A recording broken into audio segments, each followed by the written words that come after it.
Steve, while batting, when wicket is like this, quality of bowling is like this, how easy is it to leave each and every ball behind and concentrate on the next ball? Because sometimes you will get beaten, sometimes you will score a boundary.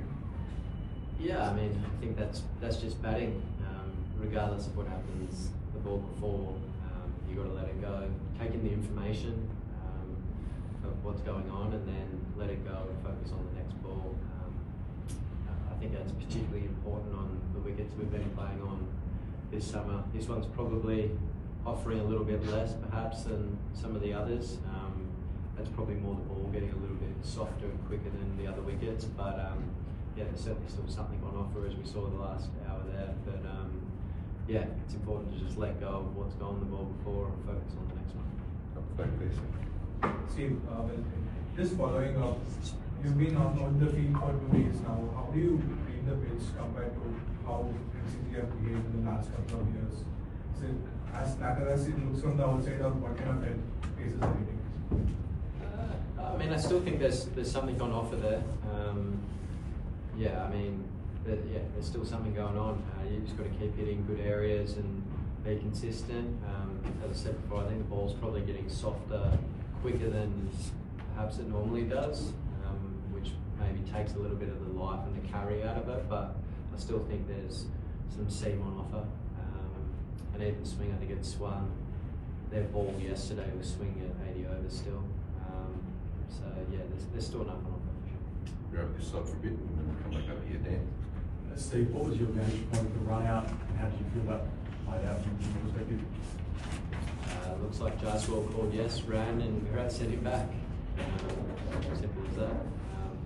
Yeah, I didn't see much more than that. I was running in, pretty excited. It was a nice wicket. It was obviously a really good partnership to break that one, and then obviously get the 2 more wickets. It was a huge last hour for us. So yeah, that was a big play in the context of the day, I suppose. Steve, prior to Brisbane, for nearly 18 months and 23 innings, you didn't score a single 100, and now within a fortnight, 200. What's the thought process behind great test batsmen?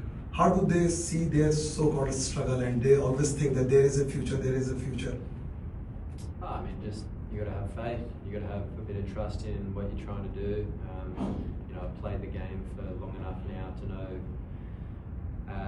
that you can have your ups and downs. Sometimes you can be hitting the ball really nicely, which I think I said to all you guys when I wasn't scoring the runs. I actually felt like I was batting pretty well.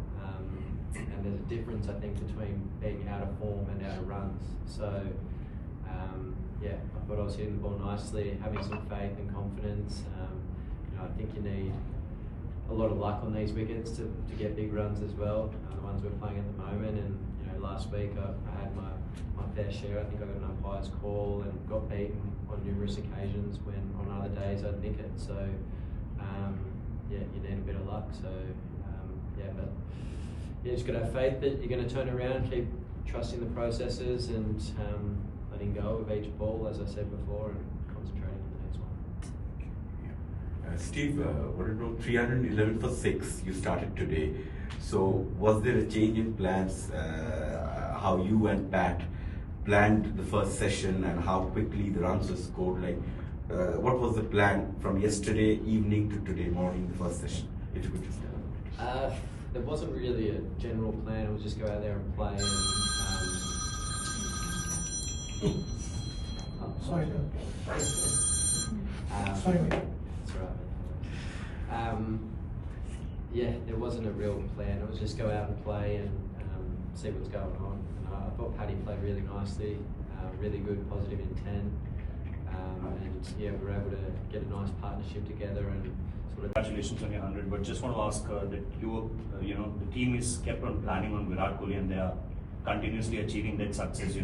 Bowling him outside the off stump and getting the edge. And can you talk a little about this? That how you're planning this, and what kind of conversation you are having? Are you guys very assured that in first ball, in 10th ball, or in 40th or in 80th ball, we'll get him somewhere down the line? Look, he's a class player. We know that. He obviously played really well in Perth for that 100, and he looked really good today. I thought, geez, he's in for a good one here. and it was probably the first ball I think he actually played at on that 5th, 6th stump line. You know, he was really disciplined today. He was leaving nicely, making the bowlers come to him a bit more and scoring well through the leg side and when we went short. So yeah, I thought we were in for a bit of a masterclass there. But fortunately, Barrel got one to sort of straighten probably off the line on that 5th, 6th thump, and he probably was one of the early ones he played at. So yeah, was fortunate to catch the edge. Ollie, for you? Yeah. What did you think of Virat's bump on Sam yesterday and how Sam handled that? I don't even know how Sam handled it. How did Sam handle it? He just smiled it off. I did. He was back. Yeah, I don't think much phases the young kid. As we saw yesterday, he was reverse ramping Boomer and I was having a heart attack up in the box. but yeah, look, I thought it was all good. Yeah, no stress. Roger. You get to 6 for 311 yesterday, a couple of frustrating dismissals sort of later in the day.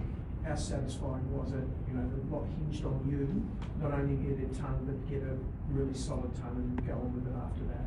It just set things up quite nicely.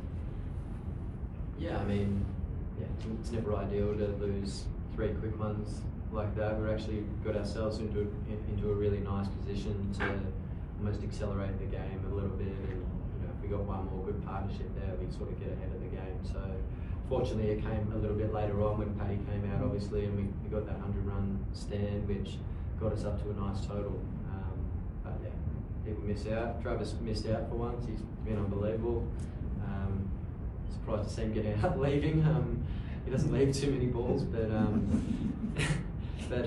yeah, look, it's yeah, we've posted a nice score and a good spot. That last hour, as I said, that was a big last hour in the game.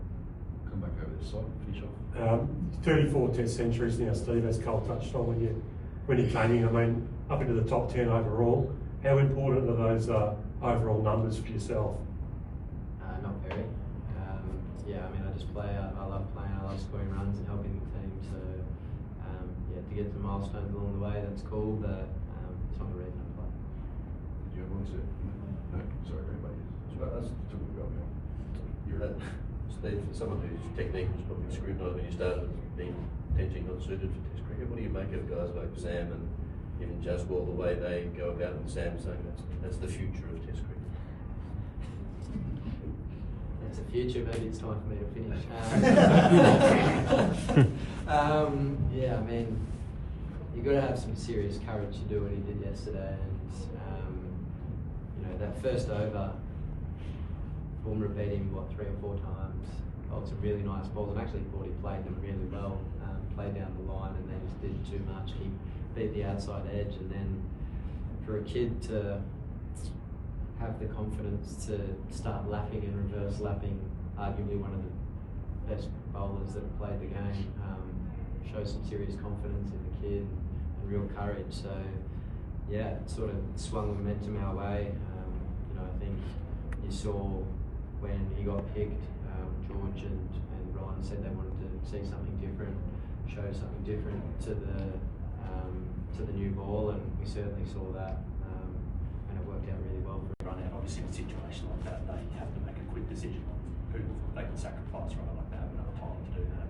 Who would you guys have rather told that? Not answering that. No, look, they were both looking really good. Jaswal played a nice innings today. Aggressive, hit any loose ball that was bowled basically, and as I said before, Virat looked like he was in for a bit of a masterclass the way he started and the patience that he showed. So at that stage, we'd probably take any of them. So yeah, just fortunate, I suppose. Sometimes when you have one of those things happen and you break a partnership, you can get that other guy out quickly, and happened today, which was good for us. Thanks, everyone. Thank you. Thanks.